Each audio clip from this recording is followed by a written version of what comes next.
Tadi. Assalamualaikum warahmatullahi wabarakatuh. Perkenalkan, saya Syarafina Lutfiasari, H44877. Saya akan memaparkan hasil penelitian saya untuk memenuhi tugas mata kuliah Pemodelan Ekonomi Sumber Daya dan Lingkungan. Next. Adapun penelitian ini berjudul Strategi Daya Saing Crude Palm Oil CPO Indonesia di Pasar Internasional. Next. Hal yang melatar belakangi penelitian saya adalah karena Indonesia merupakan negara terbesar produsen kelapa sawit dan minyak kelapa sawit atau CPO di dunia. Karena dalam perdagangan internasional terdapat perjanjian Comprehensive Economic Cooperation Agreement yang menyebabkan pesaing memperoleh bea masuk yang lebih rendah dibandingkan Indonesia, sehingga berpengaruh terhadap volume dan nilai ekspor. Next.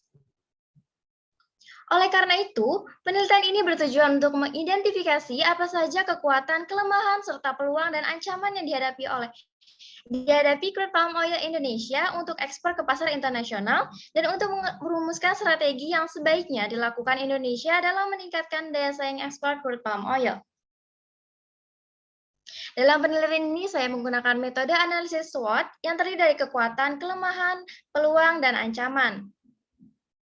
Next, serta metode analisis ISM yang merupakan teknik pemodelan yang dapat merangkum pendapat para ahli guna memberikan pendapat yang spesifik mengenai hierarki dan melalui beberapa langkah sebagai berikut.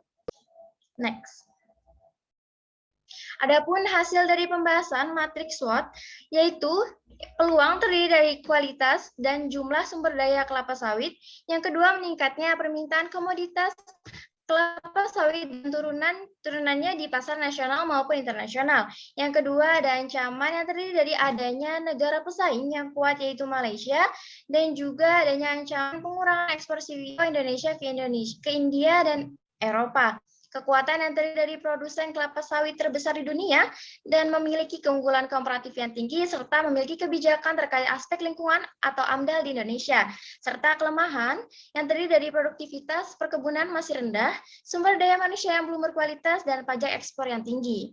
Sehingga didapatkan strategi SO, yaitu optimalisasi lahan perkebunan dan juga pemanfaatan teknologi untuk pengembangan produksi CPO. Strategi WO yaitu memberikan pelatihan kepada sumber daya manusia dan pengembangan riset untuk meningkatkan kualitas dan produktivitas kelapa sawit.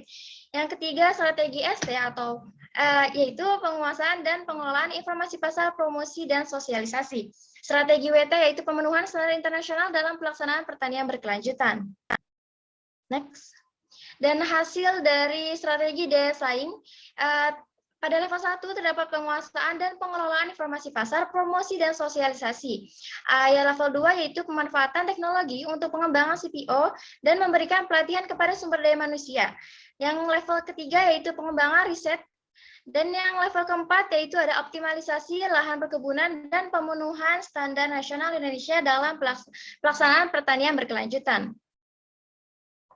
Sehingga adapun implikasi kebijakan yang dapat dilakukan yang paling pertama yaitu penguasaan dan pengelolaan informasi pasar, lalu dilanjut dengan pemanfaatan teknologi untuk pengembangan CPO, yang ketiga pemberian pelatihan kepada sumber daya manusia, yang keempat pengembangan riset, yang kelima optimalisasi lahan, perkebunan, dan pemenuhan SNI dalam pelaksanaan pertanian keberlanjutan.